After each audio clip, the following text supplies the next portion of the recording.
Hello guys, কেমন আছেন সবাই? আশা করি সবাই খুব ভালো আছেন। নতুন একটি ভিডিওতে আপনাদের স্বাগতম। আজকে কথা বলবো রাবি তেজার মাস যাত্রা এই মুভিটা নিয়ে। এই মুভিটা আমি দেখে ফেলেছি, এটা অনেক আগেই এসেছে কিন্তু এখন আমি দেখে ফেলেছি। মাস যাত্রা রাবি তেজার মুভি। রাবি তেজার মুভি ধরো আমি ছোটবেলাতে থেকে দেখি ভাই, যে তার অ্যাকশন প্যাকগুলো ভালো লাগে, কমেডিগুলো ভালো লাগে। তিনি কমেডিতে বেস্ট একজন অ্যাক্টর বলা যায় এবং তার অ্যাকশনগুলো খুবই ভালো লাগে। ছোটবেলায় তার অ্যাকশন প্যাক মুভিগুলো দেখি আমি বড় হয়েছি এবং তার অ্যাকশনগুলো ভালো লাগতো।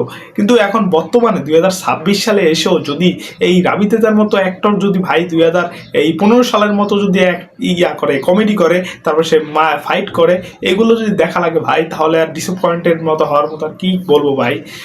মাস যাত্রা এই মুভিটার গল্প বলতে গেলে যে একবারে সাধারণ একটা গল্প, যে তিনি একজন থাকে পুলিশ অফিসার, সৎ পুলিশ অফিসার, যে অন্যায় যেখানেই দেখে সেখানেই সে চলে যায় এবং অন্যায়ের বিরুদ্ধে প্রতিবাদ করে। পুলিশ হিসাবে তিনি সৎ সাহসী এবং তিনি একটা তারপর তার পোস্টিং হয়ে যায় অন্য একটা জেলা, যে মানুষ তাকে পোস্টিং করে দেয়, মানে যে খারাপ মানুষ আর কি, তার পোস্টিং হয়ে যায় আন্ধ্রপ্রদেশের একটা গ্রামে। সেই গ্রামে যাওয়ার পর তিনি দেখেন যে সেখানে গাঁজার চাষ হয় এবং সেই গাঁজা আবার ডেলিভারি হয় কলকাতা শহরে। এবং এই গাঁজা ধরো বন্ধ করা নিয়ে এবং সেখানের এই গুন্ডা পান্ডাদের থেকে তাদের করার জন্য আর কি, নিরাশ করার জন্য, ওটাকে কি বলে যে পুরো নিঃশ্বাস করার দেওয়ার জন্য, মানে যে গাঁজা বন্ধ করে দেবে, সেজন্য সে ওই জায়গায় ফাটাফাটি মায়ের ধার এইসব করা শুরু করে ভাই, প্রতিবাদ করা শুরু করে আর কি পুলিশ অফিসার হিসেবে। তার এটাই তো দায়িত্ব এবং সেটাই দেখানো হয়েছে এই মুভিতে। কি বলবো ভাই, যে এই সব গল্প আমি আরো 1000 ফিল্মে মনে হয় দেখিয়েছি ভাই, যে পুলিশ অফিসার থাকে সৎ নেয়, যে এই গুন্ডারা খারাপ কাজ করে সেগুলোকে ধরো ধ্বংস করার জন্য একটা পুলিশ অফিসার আসে সৎ, এবং সেগুলোকে মারে এবং এই সব সরিয়ে ফেলে। এটাই হলো গল্প। প্রত্যেকটা ফিল্মেই ধরো রাবি তেজার বলতে গেলে ভাই, এখন ধরো তার প্রত্যেকটা ফিল্মই একই ধরো ডায়লগ, একই কমেডিয়ান, একই সব কিছু এক্সপ্রেশন, সব কিছু একই রকমের ভাই, একই অ্যাকশন প্যাক, সব কিছু একই। একবার পুরো মুভিগুলোকে পুরো বাজে 12টা বাজিয়ে দিচ্ছে রাবি তেজা ভাই। কি বলবো, তার আসলে অ্যাক্টিংয়ের উপরে আরও কোর্স করা উচিত। যে এত কয়েক বছর ভাই তার অ্যাক্টিংয়ে এখনও তার উন্নত হচ্ছে না কেন বুঝলাম না। মানুষের স্ক্রিপ্ট চয়েস নিয়ে থাকলে ভাই, চয়েস আরও ভালো করা উচিত। এই 2026 সালে এসে যদি এই অ্যাকশন প্যাক ফিল্ম, এই ফালতু অ্যাকশন প্যাক ফিল্ম মানুষকে দেখায়, সেটাকে মানুষ পছন্দ করবে ভাই? মানুষ জীবনও পছন্দ করবে না। কিন্তু ভাই কিছু মানুষের আছে যে তাদের গল্পের দরকার নাই, কিচ্ছু দরকার নেই মুভি, শুধুমাত্র অ্যাকশন দাও ভাই, এটা বেস্ট সিনেমা, অ্যাকশনে পুরো ফাটাফাটি। হ্যাঁ, এটা তোমার জন্য, যদি তুমি অ্যাকশন এরকম পছন্দ করো।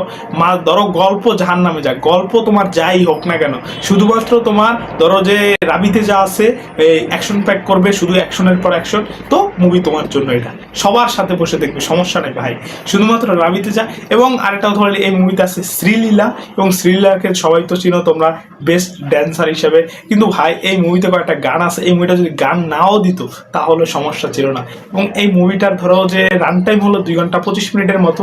আমার মতে ভাই এটা 2 ঘন্টা করলেও সমস্যা হতো না, অনেক সিন কাটা যেত। এবং কমেডির নামে অদ্ভুত জিনিস দেখিয়েছে, ফালতু লেগেছে, জোর করে মানুষকে হাসানোর চেষ্টা করছে, টেনে টুনে তারপর মুভি বানিয়েছে ভাই, এটা পুরো ফালতু। মাস যাত্রা শুধু তাদের জন্যই যারা ভাই গল্প দেখে না, কিচ্ছু দেখে না, শুধুমাত্র তাদের চাই যে অ্যাকশন প্যাক ডেলিভারি করা এবং অ্যাকশন ফাটাফাটি। তাদের যে মানে তাদের এক ফেভারিট হিরো যে অ্যাকশন করবে, তারা সেটা দেখবে এবং সেটাই মূল প্লট। তাহলে ভাই এটা তোমাদের জন্য। এবং ভাই যারা ধরো গল্প বিবেচনা করে ভালো মুভি হিসাবে চাও, তারা এই মুভিটা দেখো না, তাহলে তোমরা মজা অবশ্যই পাবে না। এবং যেরকম নাম সেরকম কাজ, মাস যাত্রা, ফাইট অবশ্যই থাকবে এই মুভিতে। এরকম আমি ধরো চিন্তা ভাবনা করেছিলাম হয়তো বা কিছু ইউনিক কিছু করবে, কিন্তু ভাই ট্রেলার দেখেও সেটা একই ভাই, বোঝা যাচ্ছে যে ভাই আগের ফিল্মগুলোর মতো ফাটাফাটি অ্যাকশন, মারামারি, ধারাধারি এরকমই হবে, সেরকমটাই করেছে রাবি তেজা। তার নিয়ে কি বলবো, ডিসঅ্যাপয়েন্টেড তো হওয়ার তার আর আশা নেই ভাই। তার সামনে যে মুভি আসবে সেইটাও এরকমই করবে মনে হয় না। তার অ্যাক্টিং নিয়ে আরও ভালো কাজ করা উচিত। আমার মতো এটা ডিসঅ্যাপয়েন্টেডের মতোই একটা রাবি তেজার জন্য একটা ধরো আগের যে একটা নস্টালিক যে ভাব আছে, সে ভাবটাই তার প্রতি চলে যাচ্ছে। যে ভাই তাকে দেখে আমরা বড় হয়েছি যে কি মুভি করতো, আর এখন কি মুভি করছে, তাদের মুভি ধাস এখন সে আগের মতনই রয়ে গেছে, কোনো পরিবর্তন আসেনি। অনেক সাউথের অ্যাক্টর আরও ভালো ভালো অ্যাক্টিং করছে, ভালো ভালো গল্প চুজ করছে, কিন্তু সে আগের যুগে সেই অ্যাক্টিং করে যাচ্ছে, আগের যুগে সে অ্যাকশন প্যাক দেখাচ্ছে, আগের যুগের সে লাভ স্টোরি, আগের যুগের কমেডি এখন আর ভাই চলে এগুলো ভাই। আরো বেটার ফিল করতে, আরো বেটার মুভি করতে পারতো হয়তো বা। যা কি বলবো, যদি ভালো লাগে ভাই তোমাদের একসঙ্গে অবশ্যই দেখবে, নেটফ্লিক্সে অ্যাভেলেবেল আছে, চাইলে তোমরা দেখতে পারো। আজকে এই পর্যন্তই, সবাই ভালো থাকবে।